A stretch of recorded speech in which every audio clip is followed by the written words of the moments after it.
Welcome to the Wild Ag Podcast, where we'll serve as a connection point for landowners and conservation professionals who want to integrate conservation and agriculture. I'm Dr. Andrew Little, Professor of Landscape Ecology and Habitat Management and Extension Specialist at the University of Nebraska.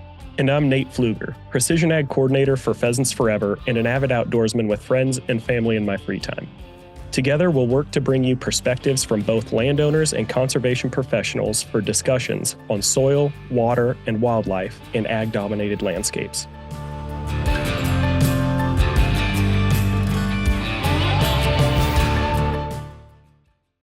Welcome back to the Wild Ag Podcast, everyone.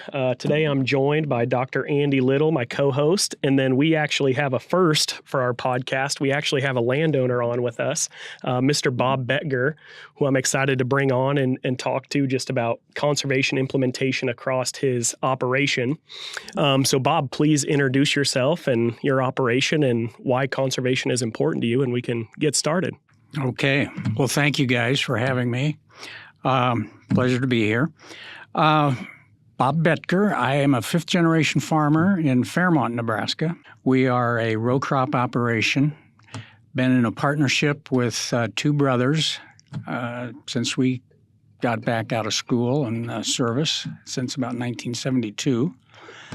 And I've retired from the active part of farming now, but I've got into the conservation stuff and the carbon issues, which I think can complement a lot of the conservation things that are going on. So I've worked out a deal with my brother where, even though I'm retired, I bought a no-till drill, and I use his tractor because it's got GPS. My little one doesn't. But anyway, so I've tried this on a small acreage where I'm at, just to see. My brother wants to see, how it's going to go, how much management's involved with conservation practices, climate smart stuff, how much expense, how much time, and things like that. Does it affect yields? So I'm still kind of doing that before I take off for the winter. So I'm in charge of doing the cover crops. But we are a row crop operation. I think my brother's up to about 65 or 7,000 acres. But wow. I guess I'm kind of unique. I've always enjoyed wildlife, and I live uniquely in the northern end of Fillmore County, right by County Line Wildlife Management Area, which is a 500-acre U.S. Fish and Wildlife wetland. And my wife and I built out there about 20 years ago, and we wanted to be out in the country and buy this wetland to enjoy the wildlife aspects. So it's hard to really put a price on that. But to me, that's the most important part for me because I love sitting out on my screened-in porch in the mornings and the evenings, and especially during migration, if there's water in the wetlands, you see the ducks and geese coming through, and then foraging on the crops during the day, and then the other conservation aspects. Agriculture is so farming intensive and crop intensive now, it's hard to get farmers to participate in some of these long-term conservation programs like CRP and things because they don't necessarily want to commit to a 15 or a 20-year or longer contract just because of the fluctuation in commodity prices, over times. And so to me, it's been an interesting aspect to learn how, by having a cover crop on my 380 rotation every year, well, that's, to me, it's almost like having CRP out there because you've got a cover crop right there. Yeah. It's not the same 80 acres, yeah. but it's right beside it and right beside it. So, that's what I think would be an interesting aspect too. I do know in my carbon verification company.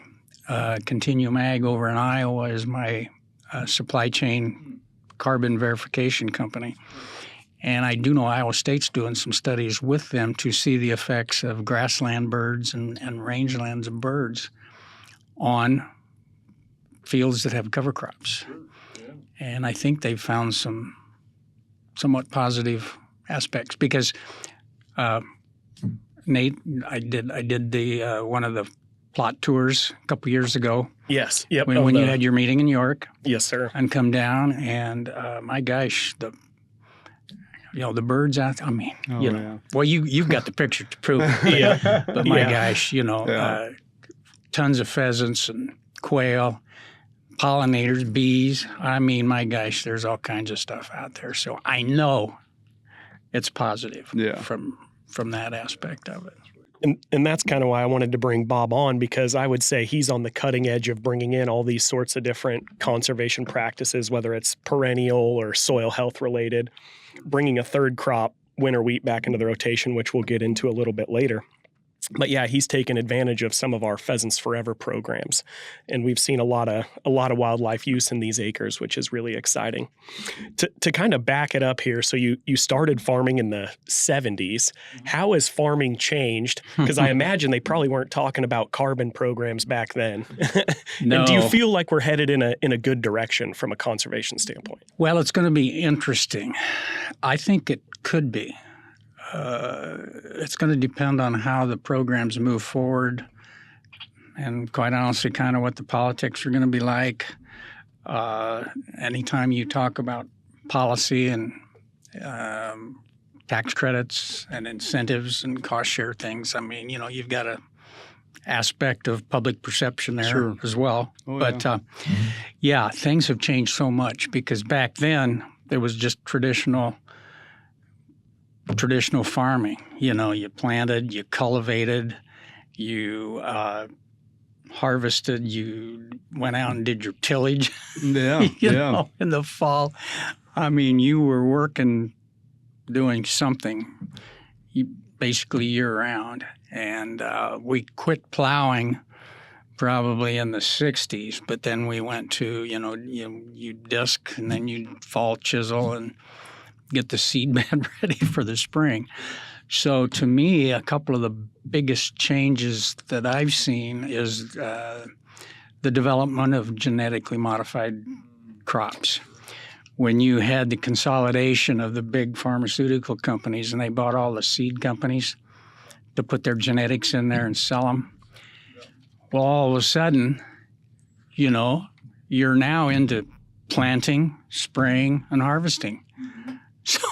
So to me, that was huge. I mean, when that hit the industry, that changed so much. Was there some hesitancy to make that switch, or were guys like standing in line? Because today we see maybe some producers want to hold off on implementing different practices until they know it's going to work. I mean, that seems like something everybody would be in line wanting to do right away. Well, it was kind of a no-brainer for a couple of reasons. Anytime you can eliminate that many farming or field trips, you're saving labor and money and fuel. I mean, because all of a sudden you just didn't have to be out there all that time. And so when there was a labor-saving component and an economic component, it pretty well got adopted fairly easily and quickly.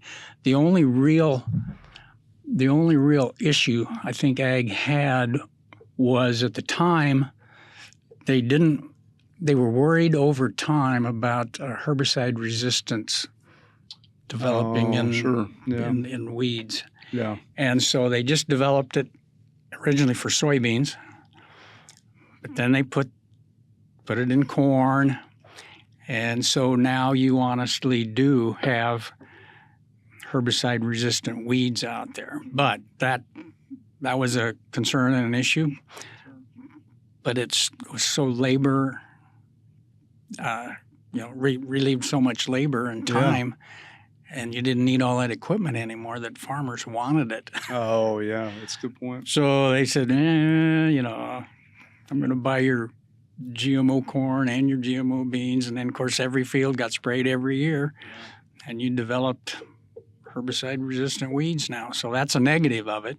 But from an economic and labor-saving standpoint, yeah, it was adopted pretty easily. So the GMO thing was the biggest one. And I think the next biggest thing over my experience was the new technology in GPS. I mean, now, you've got auto steer and you can farm by the acre. Yeah. Back then, you did a prescription and the whole field got it. Oh, yeah. Whether true. you're putting on 250 pounds of fertilizer, it went on the whole, every acre. Yeah, yep. Same way with herbicide or whatever. But now, with all this technology, you can literally farm by the acre. And so you can variable rate your inputs. You soil test by either management zone or acre grids, however you want to set it up. But that has allowed for a lot more specific things to be done and input savings and all kinds of whatever you want to put in your mix. But I think GMOs and GPS were the two huge things that hit production agriculture. When I think about, one of the things I hear a lot, I'm not originally from here, I'm from Pennsylvania, but coming here and I, obviously hunted pheasants back in Pennsylvania as a kid growing up. And, my dad would tell me stories of going back to the back 40 out behind their house and hunting, and they get their limit, and then coming here and then looking at how technology has changed, where you typically would have had more weedier fields back in the 60s, for example, 50s, 60s, 70s, into the early 70s. And then as that technology with herbicide began to, increase, you started to see less weedier fields over time. And so one of the things, as you see, obviously you're trying that those weeds are competing with that crop. And so that's a concern. So, hey, we can get rid of them. But then you go into those fields and you don't see, for example, pheasants and quail like you traditionally would have seen. And that's where you hear I know a lot of older producers tell me that. They're like, boy, I remember back in the day when I was a kid, I'd just go out and I have so much fun. I could do that on my way to school or on the way home after school hunt and get my limit of birds. But now today, you don't see that as much. And obviously that's been kind of that, evolution of technology has changed some of those things. So yeah, that's a great point. Yep, definitely. Was there more crop diversity when you first started farming, or were you still pretty much corn and soybeans? Yeah, there was a little more diversity. Every farm had a little bit of something, a little bit of dry land, because back when irrigation started, it was gravity irrigation. And then when pivots got invented, then now that allowed farmers to expand. Instead of having 80 or 100 acres under a gravity well, now you could put a full quarter in there. And so with GMOs now, so you didn't have to spend April and May planting and June cultivating and, fall. Now you had more time. And along with the technology advancements, machinery got bigger. So, now instead of back then when you were planting with an 8-row planter or a 12-row planter, now you've got a 24 or 30-some row planter. Yeah. And you can farm way larger acreages now. And when the pivots went in the 70s and 80s, if you had that 30-acre pasture that almost every homestead had because of livestock. Yeah. Well, if those buildings really weren't any good and worth renting out, the buildings got tore down. The habitat of that fence rows and pasture were gone, and you put a pivot down. And so you eliminated all your fence rows because you went to 24-row equipment and eliminated your pastures. And you're farming quarters and half sections at a time now. Yeah, there's And definitely so a drop off. that affects your wildlife. Yeah, You a don't have drop the off. habitat. Yeah, sure, absolutely. Yeah. in the landscape heterogeneity, which we Yeah, know is extremely important for game birds. Yep. Because they're edge wildlife. That's where they thrive. So, Yep. Good point. When it comes to shifting or making a change in your operation, where did you and your brothers go to kind of get that information, or what was new up and coming, or what should you maybe try next? Well, I think early on, we relied a lot on our input providers. Our seed companies had a lot of the agronomic information, and then a few had fertilizer companies, that would send out field scouts, because they were trying to sell product. And so, a lot of services started up where if you didn't have time to do it all yourself, you could hire somebody to do your crop scouting and do your input. So early on, I think, and even today, I think, your service providers, your agronomies, co-ops, whoever you hire, they get a lot of their information from those kinds of people. I read quite a bit. I get up and spend a couple hours going through newspapers in the morning and certain highlights in magazines, and so I'm on the internet a couple hours in the morning, a couple hours in the evening, and then I'll go to a link, because if I see a story that interests me, or an article that has something new going on, then I'll either click on the link or I'll Google it and go. So I don't rely. I read certain things, but I kind of more real time, and if I see a news article or something, then I'll just Google a link or Google it. Well, let me ask you a question. So I'm 60% of my job's extension. So I'm out, we do traditional field days and things like that. And we actually have one coming up on soil health on Wednesday. I think Nathan's going to be joining. We're going to talk about our prairie strips we have up at Meade, Nebraska. But I'm curious, just from your own experience working with a lot of other producers as well, and tied to information dissemination, today in kind of the 21st century, what are maybe you mentioned the internet as one of those areas. Are there other areas that maybe we should kind of in extension think about expanding our traditional effort? Like I know we do obviously a lot of field days. But I've heard over time from some of them that you get a lot of repeat people coming to them regularly, and so it's one where I'm always kind of thinking about like the innovation, like how do we come up with other ways to connect with people today? Obviously, a podcast can play into that, but I'm just curious. I don't know, Nathan, if you even want to jump in on that as well. I'll let Bob take it because he's the landowner. Sure, he's sure. I'm just kind of I think it's probably something applies to you. Yeah. Well, that's a good question, and boy, I don't know. And everybody's motivated, a little differently, and I guess it just depends on how much time. Because if you rely on your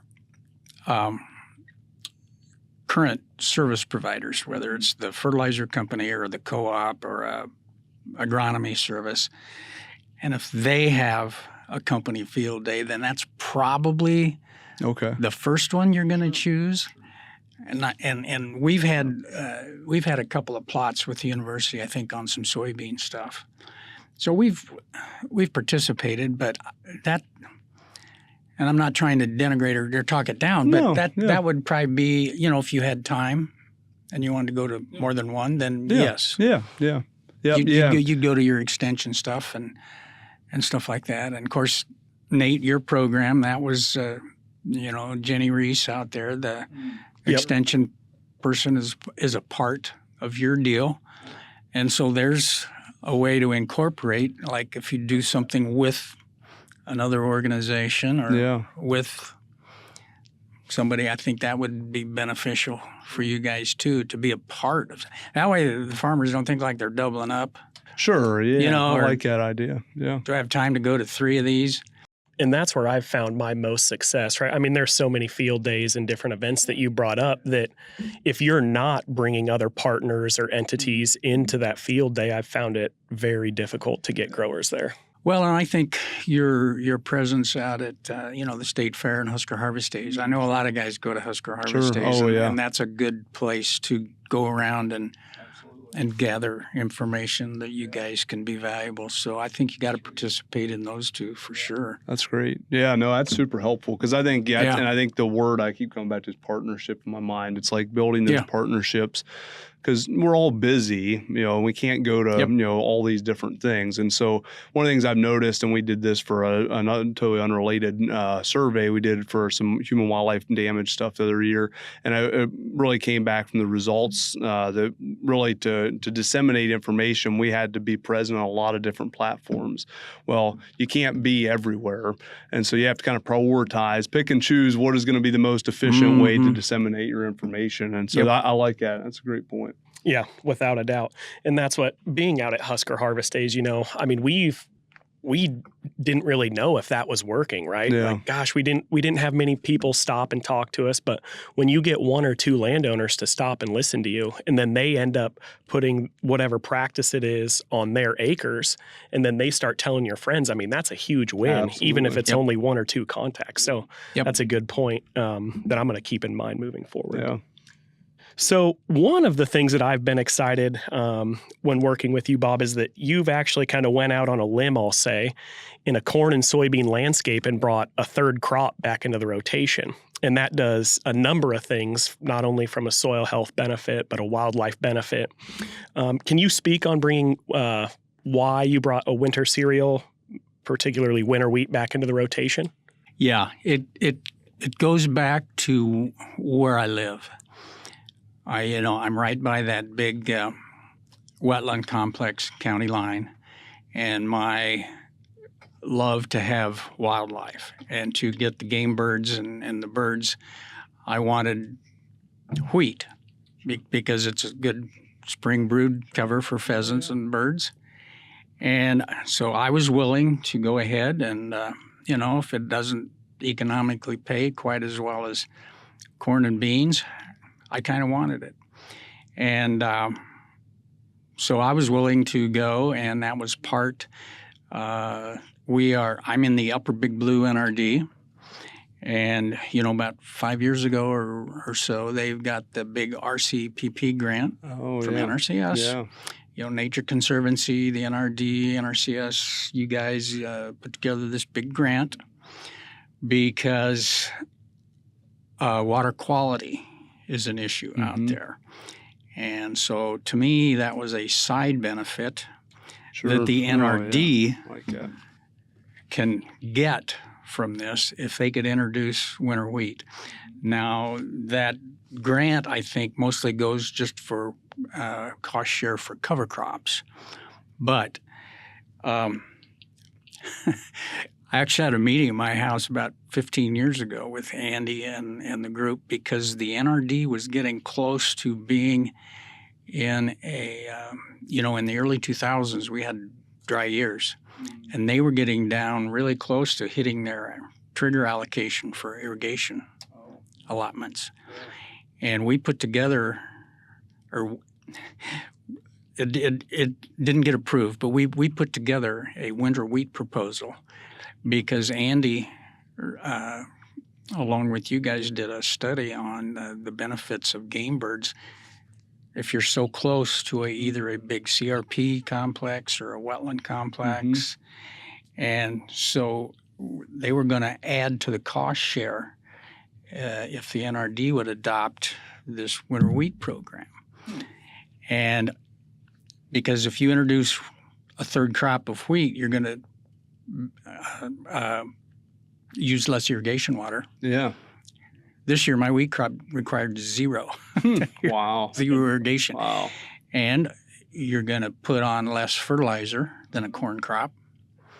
And so we thought it had groundwater quality benefits, rotational benefits, erosion benefits, plus whatever you as an individual put on the wildlife benefits. Sure, yeah. So I was more than happy when they had this contract that NRCS at least put a rotational, a little bit of a cost share in there to adopt that as well. So that's when I went ahead and said, well, you bet, I'm by this wetland. I want these birds out there.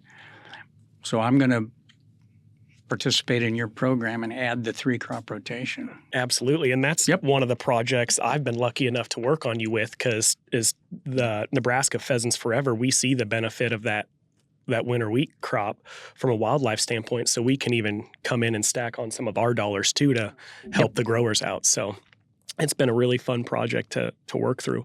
What do you think are some of the barriers to entry for other growers who are, I mean, they necessarily don't want to bring that third crop into the rotation? Well, it's always an economic issue. I mean, so you're going to have to make sure that whether you're a landowner or a tenant, what that relationship is, so they communicate to each other and go through the potential costs and time, and so you're going to have to make sure there's a good landowner-tenant relationship, and then basically just prepared for variability, and so I think you got to make sure they understand potential economic. Do they have the equipment? I mean, and the weather can play a role sometimes in what happens out there in a 3-crop rotation. So just be aware of the factors. But like I said, depending upon your each individual situation, if you really are not trying to necessarily maximize the economic maximum and put a higher value on some of the wildlife and conservation aspects of it, then, it can make sense for you. Well, and I even think there's some research out there where following up a winter cereal harvest with corn and soybean production, I've heard of yield bumps after bringing that third crop into the rotation. So it sounds like there's even some more economic benefit there, but years into the future, not necessarily right at that point in time. Well, we know you're building up organic matter. Oh, yeah. Just with no tillage and crop rotations. So it's a plus. Sometimes just depending on the variability of the weather, season by season, you maybe one year won't see the bump that you thought maybe you were going to get, but everything's variable and changes, and so. But yeah. Have you had a problem marketing your winter wheat post-harvest? I know that's been a concern for some growers, saying, where the heck do I take it? Well, I haven't. And here again, my location, being there at Fairmont, I'm really right in between 3 major co-ops. Farmers Co-op, southeast part of the state, headquartered in Dorchester, Nebraska. Oh, yeah. Their very west end of their district is kind of right in my area. And then just to the west of me is Aurora Co-op, another huge co-op. And then just to the north of me is CVA, Central Valley Ag. Yeah. So, I call up all 3 and say, what are you paying for wheat? So I haven't had an issue with it. Okay. You mentioned reduced inputs, which I think is really important to talk about, because that, helps out on the bottom line. Would you say you're making a little less compared to corn or soybeans? Are you happy with what you're seeing economically from your winter wheat, or what are your thoughts there? Well, it is a little less, even though my expenses are down. But then every year is a little different on the price too. Mm-hmm. Now, 2 years ago, the wheat price was pretty darn good. Yeah. And it was kind of hanging right in there with everything else. Now this year it's depressed again, but so that even varies. But yes, it I would say generally as a whole, it's not quite as economical and profitable to raise winter wheat. Okay, but we'll see. Hybrids are getting better, and sure. And it also depends on price of fertilizer. That's true, yeah. 3 years ago, you were paying over $1,000 a ton for anhydrous, and now it's what, $400? I don't know what it is now. Yeah, well, but so your inputs can vary year to year as well. Oh, yeah. So it's hard to say. Well, it's not quite as economical. Well, maybe one year it might be right in there, and then the next year, well, no. But so there's so many variables that it's kind of a year to year thing. Yeah. And then we also talked about it's hard to put dollar amount on wildlife or soil health too when you don't know, again, looking into the future. Yeah, I was just going to add to that. I think that really, Bob, sums up a lot of the complexity that a producer, in thinking and weighing all these decisions. And I think sometimes if you're not from a farm or, working on a farm, you don't realize necessarily how complex it is. It's not just a real easy decision. And you're trying to weigh all these different things in your mind, what makes sense and what worked last year, like you just said, may not necessarily work this coming year because you also don't control the weather and you don't know what's going to happen. Is it going to be really dry? Is it going to be really wet? What's it going to be like? So I think that's a really good point to illustrate the complexity that you guys are dealing with in a day-to-day operation. So, yeah. Well, another big variable on the weather is, if you do have wheat, you have to be alert for, hailstorms and fronts coming through, because I have experienced some hail damage. So you got to weigh that risk. And then a year ago, it was so dry. So my pivot corners. So the timing on when you terminate your cover crop is important. And we've been trying to go as close to planting or even plant into the green cover as possible. But when you've got a dry year like last year, the dryland corners, I hardly even got a stand. And unfortunately, that was back-to-back drought years too. So very little soil moisture there, but it's all timing. So the timing is critical. So I think going into the spring, if they have forecasted a really dry year coming up, even though it's hard to predict weather out too far, but I would say cover crop termination would be more critical. Get it done early if you've got a potential dry year facing you. Yeah. So, it gets back to just the variability of weather. There's just a lot of things that you got to kind of... Yeah. Well, and it's also just a lot of penciling that stuff out. As you mentioned, economics, that's, there's a lot that goes into that. And I think that's sometimes one of the things I've enjoyed the most. And we have a class here at the university, it's Ag 42. And we actually teach basically an introduction to production ag systems in Nebraska. Mm-hmm. And so we have various professors that are part of that. Dr. Larkin Powell here, our director of our school, myself, lead a section on conservation, adoption, and ag landscapes. And then we have others that, talk about everything from the economics to, how do you even make those decisions on, what types of crops you're putting in and planting dates, all that kind of stuff, and even walk students through, here's what a combine looks like. Here's how this equipment's attached together and how it kind of, functions and things like that, and how the producer utilizes that in their system. And the point is that course is designed to really kind of get students who have no experience with production ag systems some level of experience and understanding that. And again, I think one of the things I take out of that class, like every time we teach that, is just the excitement of kind of like, oh, I didn't realize that. And I grew up in these production ag systems, and there's things that I'm not necessarily from a row crop producing farm, but I'm able to take and connect with a lot of people who are, and just learning all the intricacies and the decision making that you have to go through and make those decisions. So yeah, it's a great point. Yeah, definitely. So we've kind of touched on some of your row crop conservation or soil health conservation. I want to touch a little bit on perennial acres throughout your operation, because I've known you've brought some back historically, and then even you're still managing your grasslands. So when and kind of where did you bring in perennials into your operation, and why? Probably about 10 years ago.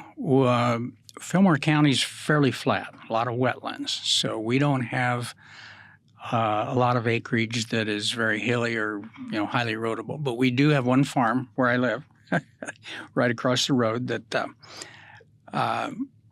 has a pretty good drainage gully through it that drains probably 500 acres off to the west. And as we were looking at that, I'd drive over and watch the guys, and then go check on the crops a little bit because it's right close to where I live. And so one year I was out there driving along the headland, and I looked, and this particular gully runs pretty parallel with the direction of the rows. And as I was driving down and through that gully, I noticed on each side there were a couple of blank rows. And I said, well, how can this be? They've got monitors in the tractor, Sure, and yeah. if something gets plugged, I mean, it beeps right away. So there shouldn't be any skips out here like that. So I got off the four-wheeler and really investigated, and I looked at where the tractor tracks were, and I counted the rows on each side, and sure enough, in the 24-row planter that went parallel to that gully for 600 feet or so, it was row 1 and 2 and 23 and 24. And typical farm practice is if you have a little bit of a rough ground or hilly ground, the irrigation, and then during the season, if you get any rainfall at all, it doesn't have to be a gully washer or 4-incher, but if you've just irrigated your field and you get a 1 or 2 inch rain and you've got a gully, it's gonna take soil out of there. So if you've got a gully at the end of the year, farmers go along with their disc and disc on each side of that gully and throw the dirt back in there and fill it in so it's smooth, so they can fertilize through it again and plant through it again. Well, what happens is every time you disc that gully, you're throwing dirt in there and it goes down, down, down. And finally, the planter did not, after so many years, it didn't flex enough that the wings were out of the ground. And so 1 and 2 were blank and 23 and 24. And I said, well, we can't keep discing these gullies shut because they're just getting deeper every year, and you're throwing the side hill dirt in there, and your gully is basically you're smoothing it out, but it's getting deeper every year. And I said, well, we got to do something. Yeah, as that water comes in, it's just loosening those soil particles and running down to wherever it ends up, right? And then especially if you're into minimum till or no till and you strip till, well, your fertilizer shank is there, and you get a rain going through there, and it's going to take, how deep was that shank? 6, 8 inches? You're cutting a gully right through there. So I talked to the guys. I said, well, do you care if I just put a grass waterway in here? And they said no, because, they're running the same thing. Oh, yeah, sure. Yeah. And, I think farmers, when they farm larger acreages and they're maximizing their time and equipment, they don't like to turn for small fields or go around terraces. It takes a little more time. But what I've noticed and found out is even in our area, the gullies that are disc shut and are deeper, even at the end of the summer, if it's too steep, you can't run a combine and a grain cart through it because you're going to knock the auger off. Oh, yeah. And so they have to eventually pick around those gullies anyway. And so I thought, well, let's put a grass waterway in there. And I'll tell you, quite honestly, right now, there's over 10 years, there's probably at least 3 foot of fill in there because my initial brome goes through a season and silt from the neighbors come filtering through there, and it builds up this much or this much every year. Then next year's brome's on top of that. I've got about 3 foot of fill in that gully. Wow. And all the nutrients that come along with it, too. Well, they ended up in my farm pond. That is true. But, that's important, though, that grass waterway is working. Oh, yeah. And, you're stopping that soil from silting in downstream or, wherever else it would end up. And what was really easy for me was that gully was pretty parallel to the rows. And so the guys, I said, let's keep a 24-row strip. Yep. And so... Yeah, they just lift up. And even if it wasn't parallel, you can plant through these, and if you get a good brome cover, the corn's not going to grow. And they make planters now that each row shuts off. So. Oh, yeah. Yep. And, they do it in Iowa. Yeah. I mean, my gosh. They can do it in Iowa, then If they can do it in over here. Iowa, we can do it in Nebraska. Yeah, it's just a matter of doing it. Yeah, no, that's a great point. And I think, and that is a great illustration because I've heard similar stories of that where folks have had, these challenges, and it's just they're having to kind of say, what do I do? What are ways I can kind of address this? Because I'm losing so much topsoil. And I vividly remember, I think this was probably about 5 years ago, I had a producer, I gave a presentation, it was actually out at State Habitat event that Pheasants Forever puts on. Producer mentioned, he said, I got land up in the northeast part of the state and I've been losing a lot of topsoil. And he said, how do I address that? And we were just talking through some of the opportunities there. And he's like, yeah, I think I need to, try to look at some other ways we could implement some conservation practices to try to mitigate that. Because he said, obviously, and to your point, thinking about longevity of your farm, and he was talking about his grandkids and taking that over at some point, you want to ensure that sustainability. So what can I do to make sure they have a very successful operation down the road? So, yeah, it's a great point. Yep. When it came to putting that grass waterway in, or really any of the other perennial habitat, did you go through any particular program, or did you kind of carry that economic cost and that implementation yourself? I did it myself. I had NRCS come out and look at it, and they put together a cost share plan. But they are tied to so many rules, and I understand that. If you're getting taxpayer federal money, you've got rules to follow. But I did not want to have a diversion ditch along the side, and then put the waterway in and let the brome get established.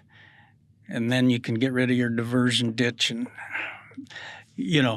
I just said, well, you know what? I think I can do it myself. So I just went and bought these long rolls of mesh. They have the straw woven in. Yep. So I got my own tractor and my little blade and, smoothed it all up, got it nice and smooth, and I put these strips anchored down in there.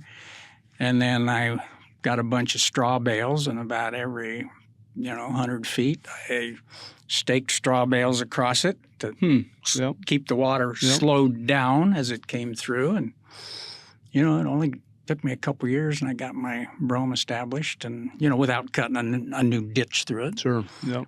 And I just did it myself. Okay. Yeah. Well, and I think it's important to note that I've known even government programs and practices, they've kind of evolved to work with growers more. You mentioned driving through or having to turn around a perennial strip or something like that. Well, and that's where, CP43 prairie strips, we're going to visit on Wednesday for our tour. At Meade, that's part of, the reason we put them in, and actually it's up at the Eastern Nebraska Research and Extension Center.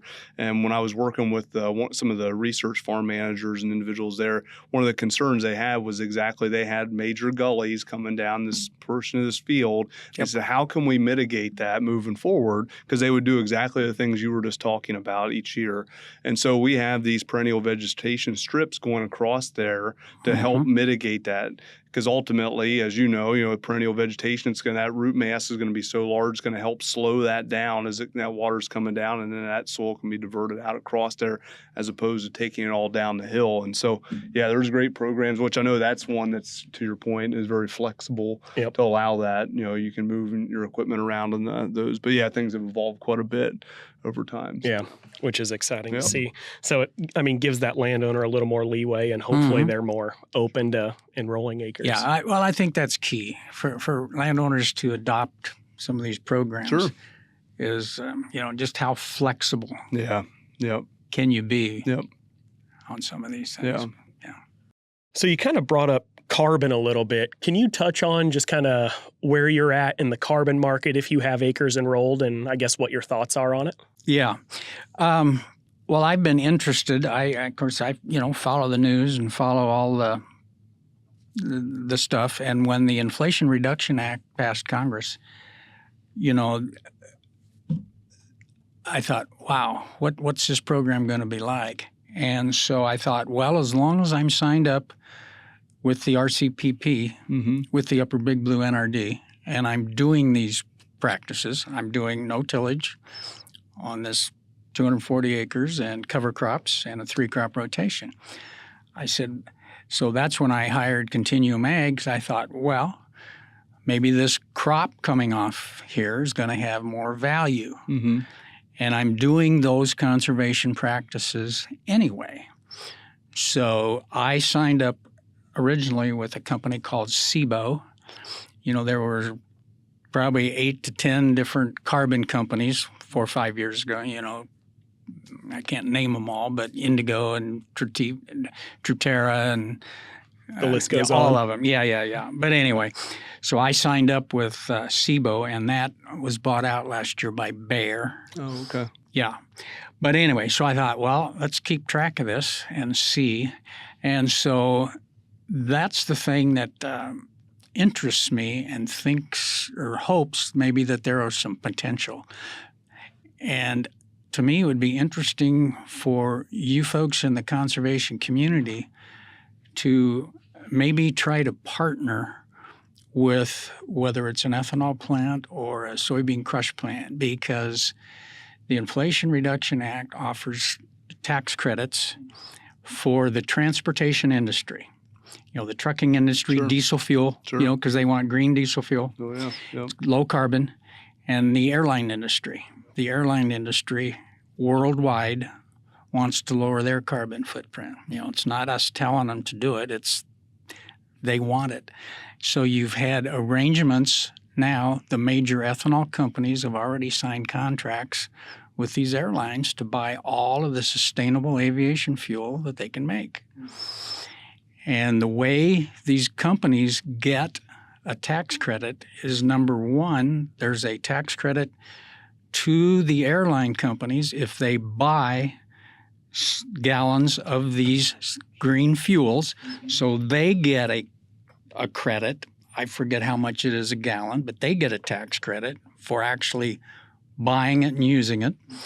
And then either the soybean crush plant or the ethanol plant gets a tax credit if they can verify they are buying low carbon intensity corn, say for an ethanol plant. And can you expand on what low carbon intensity corn would be? Yes, the U.S. Department of Energy has a GREET model, G-R-E-E-T, and it's very similar to what land-grant universities and these carbon companies. It's a model that takes in everything you're doing on the farm. Yeah.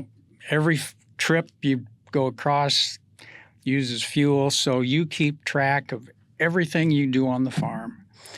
And it's scored in their model. And the general practice across the country, this GREET model says the carbon intensity for corn is going to average 29. That's the carbon intensity score. So if you do just cover crops, that will lower your carbon intensity almost in half just by doing cover crops. Wow. Because, see, that keeps a green plant Yep. on the soil. I know, You know, yeah. year or close to year round. It's Sure, the yeah. Oh, same. yeah, It's the same thing Sure. that you guys have Yep. been studying Yep. and doing. It's just a different way of accounting and paying for it. Instead of cost share to sell in a carbon market like these companies have been doing, now the industry is going to be incentivized to actually use these products. Yeah, seek them out even. Yeah. Sure. And the only way they get the credit, though, is they have to verify the amount of bushels and the carbon score of the bushels they buy. Sure. So they can't just take it and say. Oh, sure. So that's why this company and Continuum is my verification, my supply chain verification. So my cover crops reduce the carbon intensity of my corn almost in half, get it close to 15 or 16. No tillage reduces it about another 6 or 7 points. So I'm down to close to 10 to 12 range. And then to me, the neat thing about this that can relate to not only the NRDs and the water quality aspects, but the conservation community is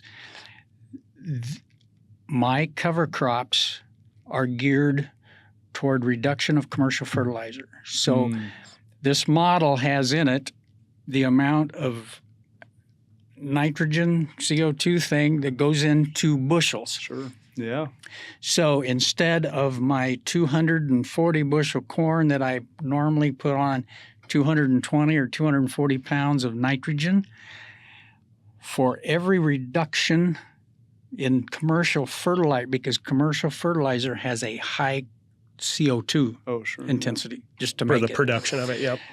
So the reduction in the amount of commercial fertilizer you use also reduces your carbon intensity score of your corn. And to kind of And then you get more, well, the lower the carbon intensity that the score that the corn, that the ethanol gets, the more tax credit he gets, see? Yeah. So it's voluntary, and I make the decisions because I don't want to reduce or hurt my yields. Sure. But what's the economic trade-off? Sure, yeah. And so this, to me, is the exciting thing, because this is actually going to pay farmers to reduce their commercial fertilizer use. And you're going to be getting essentially a premium for your low carbon intensity crops. Yes. So just to kind of circle back on the reduced fertilizer input, you're able to do that because you have that small grain in your rotation, correct? Where you're It's not just that. My cover crops, I'm emphasizing legumes in them because I don't have livestock. Oh, sure. So I'm not putting the grass stuff in.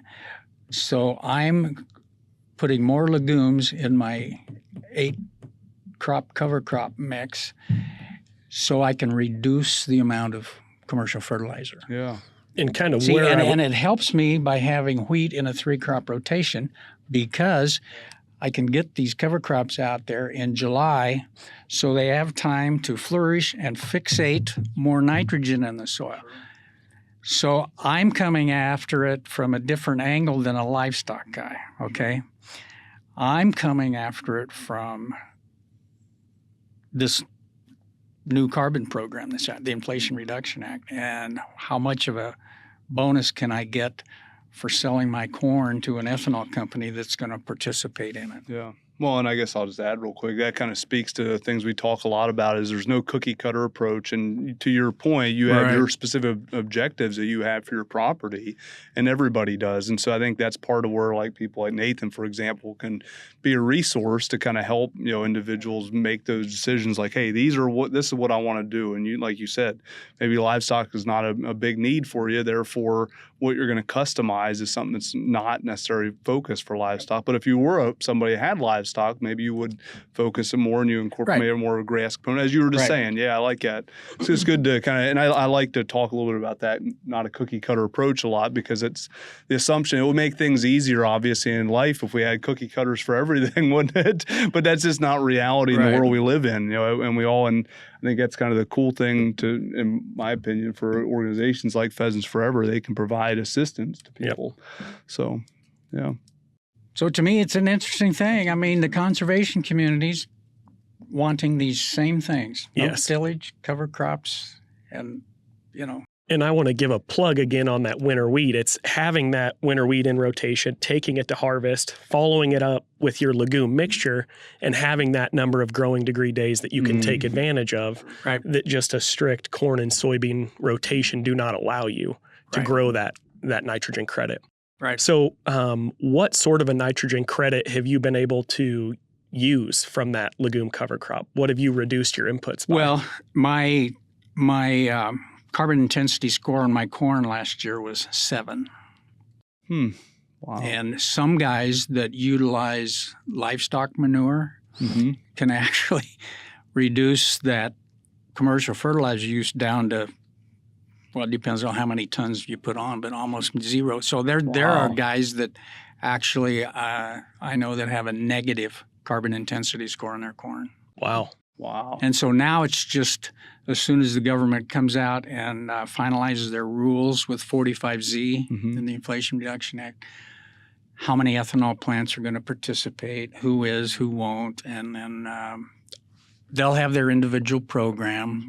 They've got their own program laid out. I'm going to pay this for a carbon intensity score and this. So, everybody be a little different. Mm-hmm. It won't be wildly different because they probably all have to stay within reasonable realm of each other. But, so that's what we're waiting for now is just the finalization from the government on the 45Z rules, and then who in the industry is going to participate and actually go for it. So, do you know off the top of your head what you were able to reduce your fertilizer input by on your corn because of the legume cover crop post small grain? Last year we had a little bit of hail, but my yield was 235 on the irrigated, and I think Mike ended up with about 185 to 90 pounds of nitrogen. So that he applied. Mm-hmm. I mean, that's a large so that's a reduction. That's huge. Below, the 1-to-1 or 0.9 to 1, 30 or 40 pounds. That's amazing. So are they coming out, SIBO or whoever's kind of looking at this from the carbon intensity standpoint, are they taking soil samples regularly to kind of put some actual numbers behind this? I don't know what you call regularly, but no. Yes, but it's not every year. But part of this Continuum Ag is what they call a Haney soil test. Oh, yeah. That gets into all your organic numbers for you. And so it measures the practices you're doing and then how much your, organic matter's out there and the organic nitrogen. And I mean, it's above my head. I mean, I'm into retirement, man. I don't need to know all of this stuff, but they're doing it, and so periodically, yes, they do come out, but they don't do it every year. Okay. Yes. Yeah, because you definitely want to make sure you're not burning up organic matter when you're reducing fertilizer input and things like that. So, but yeah, that's neat to hear that you've been able to reduce your fertilizer inputs by that much. Yeah. Especially when, in some areas we're staring down the barrel of water quality problems, right? Absolutely. With nitrates and things like that. I know. Yeah. So, very neat. Ways we can mitigate that for sure. Yeah. How has your, outlook or view of conservation changed over time from when you first started farming till now? Well, it's become a lot more accessible and reasonable. And the development of GMOs, was a big factor because, I don't have to do as much tillage. And you can get by with, leaving the organic matter out there. Mm-hmm. But that's one of the things that farmers have to work with is their equipment, because if you do no-till, the yields are going up. Mm-hmm. And so you're dealing with a lot more biomass out there. And, to get good yields, you need good seed to soil contact. So if you strip till what fertilizer you do put on, you've got to deal with the residue management aspect of doing conservation ag and climate smart regenerative practices. But it can be done. Yeah. But especially if you're in a different rotation, because it's a little easier to do your beans after corn with that residue out there than trying to go corn on corn. A little easier, but yeah. Do you see, so one of the things like my lab we're really focused on is helping producers optimize their system and find ways to, balance production needs with conservation. And so I'm thinking you mentioned regenerative ag. Do you see like there's more interest in regenerative ag practices today? Do you think that's growing? Do you think that's going to, and not to get a crystal ball out per se, kind of forecast the future, but, do you foresee things like that are going to grow in, interest amongst producers? I'm sure it varies obviously a lot, but I'm just curious your personal opinions. Up until this year, I would say probably not. It's a pretty hard sell. Sure. Because they just do the economics and, cover crop seed cost. And if you don't have a drill, you have to buy one yourself or hire it done. Yep. And then it usually takes time either right during harvest or right after. Yeah. So Prior to the Inflation Reduction Act incentives, the cost share programs, I don't think were quite enough to really get guys. I mean, a lot of guys tried it. Sure. You know, and the Upper Big Blue and you know, their RCPP, you know, they've I think maxed out on their. So there's guys willing to try it and do it, but unless there really is much of an incentive, I've actually had a couple local guys that tried it a couple years ago and dropped it simply because by the time they had the cost of bringing a guy in and drilling for him, and he got a little cost share on the seed, but then, you know, he had to terminate a cover out there, which otherwise he wouldn't have had to. And all that cost, he just said it just wasn't paying. Yeah. So he quit. But that's the exciting thing to me about this new program. There's going to be incentives to do the same practices, but you're going to get it through a premium on selling your corn crop. Oh, interesting. Yeah. And you're going to gain all the same benefits and even better ones off water quality because you can get paid to reduce your commercial fertilizer use. Yeah. Yeah. So to me, I'd like to think there's really potential there, but who knows? You know, but it's a government program, and these tax incentive programs can go away or they can get whittled down. But it seems like the industry wants them. Yeah. And you know, that's a lot of what agriculture does is they produce a product for the consumer, whether it's animal protein and a label to do practices to get that, or if it's plant protein. Yeah. You know, to me, we've got to produce and do what the consumers want. Yeah. Definitely. And if the industry is investing a lot of money, because that was my other question to a lot of my friends was, well, is this just a flash in the pan? You know, is this going to go away after this 3-year incentive is done? I'm getting feedback that the industry's investing a lot of money to make it happen. Yeah. Well, case in point, we have the new USDA facility being built here on Precision Ag, Regenerative Ag. Yeah, here right on Innovation Campus. So, yeah, it's exciting to see USDA investing in that. And so, yeah, I agree with you. I think there's a lot of complicating factors in there, but it's exciting time, I think, that there's, people are talking about a lot of these challenges. And you mentioned water quality being one of those is that's a substantial challenge that not only Nebraska, but many states in the Midwest face. And so how do we, find ways for the future to mitigate those things? So, yeah, it's a great point. Yeah. From a conservation professional point of view, I mean, we talked about flexibility, we talked about partnerships and the importance of those.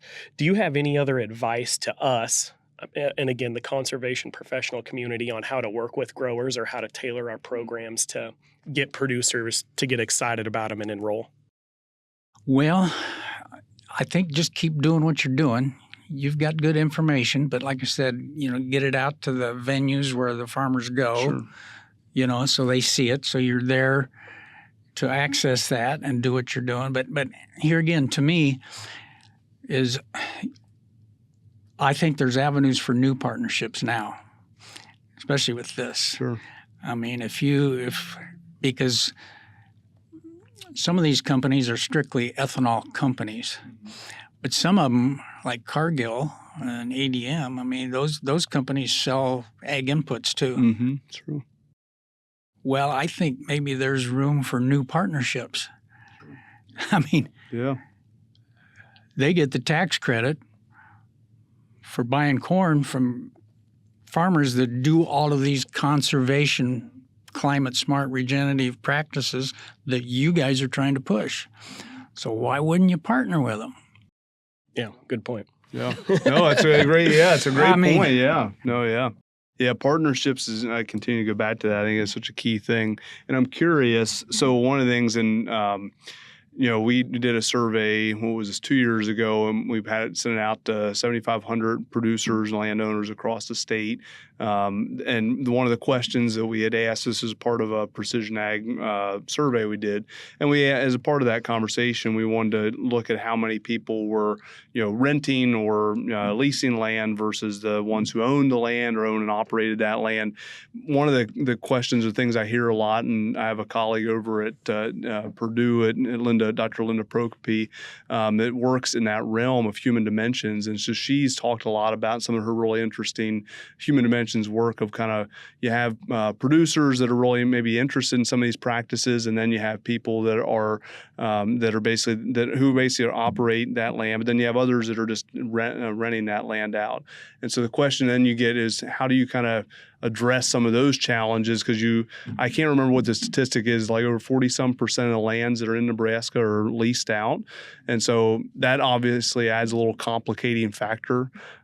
So yeah, I'm just kind of curious, do you have any advice or thoughts on how to address some of those? Like I said, Dr. Linda Prokope's presentation, I don't work with her necessarily directly, but I've seen things that she's put out, and it's been really interesting to see some of the human dimensions work that she's put out and kind of seeing some of the differences there. No, you're absolutely right. But here again, as we mentioned earlier, I think it's just keep the communication between the people that rent the land in touch with the landowner, because sometimes these retired landowners or absentee landowners want to have their farm farmed in a sustainable way. Now, the tenant's going to have to show them, well, if I get into this program and it may not quite pay, then I may not be able to pay you exactly top dollar, but this is the benefit. If you come out, you're going to see a cover crop on your land, and I can show you from soil tests the organic matter, stress the soil health, water quality aspects, and just keep in good communication with your landowner and say, do you mind if I farm it this way? And it may be a little less for you, but is that of value to you? Sure. Yeah. Well, and that's exactly. I think communication. Yeah. And that's exactly what Dr. Prokope had noted in her presentation was communication was exactly you just said that. It's just and sometimes I know there can be some fear there of, well, I don't want to lose my lease, having this conversation. But what she specifically noted at the end of her presentation was simply that is engagement from the landowner with the tenant and having those conversations. So, well, and you guys might be able to provide just something as simple as a little stick with a little PowerPoint program or just something that you could have these young guys help them put together to send their landowner once in a while. Sure. Yeah, good point. I don't know. Yeah, no, that's a great point. Yeah. Sometimes visuals is just as good as trying to talk to somebody. Yeah, that's true. Yeah. I mean, That's true. My last question for you, Bob, is I know landowners like hearing from landowners. So I'm going to ask you just for a little more advice, but from another perspective. If I was a landowner, not young nor old, just interested in conservation, but I'm kind of held up, whether it's soil health or perennial conservation, what are your words of advice to them to get them to kind of jump off that ledge and, take on the challenge? Well, I would say it depends on your economic situation. If you're on tight budget and really need to maximize the economics of your farming operation for whatever reason, then you might want to be a little skeptical, but don't be afraid of what it looks like or what. I'm old enough and retired. I don't care. Sometimes peer pressure in the community, may not look the best, or, I would just say, well, don't worry about what other people think. I think that's because, a very important point. When you go to the coffee shop, it's always, hey, my corn was this, and I did, but, if this is of value to you, then don't worry about what other people think or do. Just go ahead and do it. Because if it pleases you, you're the landowner. Yeah. And if that's what you want to do, then just do it. Yeah, especially when you can pay your bills and everything else that comes along with it. it might not be maximized ROI, but you might be getting other benefits, wildlife, or, social benefits like that. But I think that's all the questions I had. Do you have anything else, Andy? Yeah, I'll just add one last thing. It's not necessarily a question. It's more of a statement to your last point there. I think that connection to land is so key. And I know Aldo Leopold, who's the father of modern wildlife management, has noted that, and just kind of, thinking about the land ethic as an example and kind of that connection, your connection to that land, and it's your own. And I think that's great advice for people to take what you just said and think about, hey, this is what I'm doing. This is my interest. These are my objectives for the land, and this is what I want to do. And I think that really sums it up well. But I really appreciate you joining us, and this has been a lot of fun having a conversation with you, and love to have you back on in the future, talk about some other aspects of conservation and ag landscapes. Well, thank you. Glad to be in and share it with you. Yeah, thanks for being the first landowner to come on. Hopefully we get some good feedback. I mean, sure. We want landowners to tell their story. And well, hopefully you don't get any negative feedback. We don't read those comments anyways. But no, I think maybe in a few years, once you kind of get some more data, of crops even following up your winter wheat rotation, I'd love to have you back on and talk about that. So thanks, Bob. I appreciate it. Sounds good. Yeah, thanks again. Appreciate it. Thanks for listening, everybody. Wild Ag is part of the Natural Resources University Podcast Network. If you enjoy this podcast, please leave us a review so others can find us and tune in. And we want to hear from you. You can submit questions or topic suggestions to us at wildagpodcast@gmail.com. That's WILDAG podcast@gmail.com. Thanks for listening.